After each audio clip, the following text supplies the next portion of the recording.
का भाऊ कशी दिली भाजी? 15 जोडी. 15ला? अहो लय महाग लावली हो.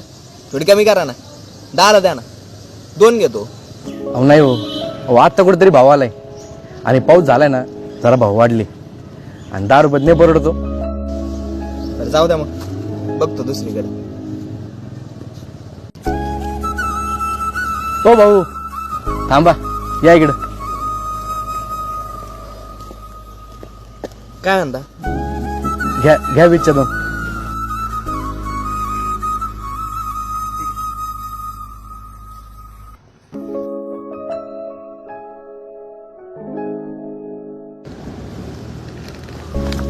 हो भाऊ, अहो 30 रुपये दिले तुम्ही, हे 10 रुपये घेऊन जा. राहू द्या हो, शेतकरी आहात तुम्ही, व्यापारी नाही. आणि या भाजीसाठी तुम्ही काय कष्ट घेतले असतील ना, माहिती आहे मला, कारण मी पण एक शेतकरीच आहे. आणि एका शेतकऱ्याने दुसऱ्या शेतकऱ्याच्या शेतमालाला योग्य भाव दिला नाही तर हे जग तरी काय देणार. राहू दे. एकजुटीनं लढूया सारे, घेऊन हाती हात रा.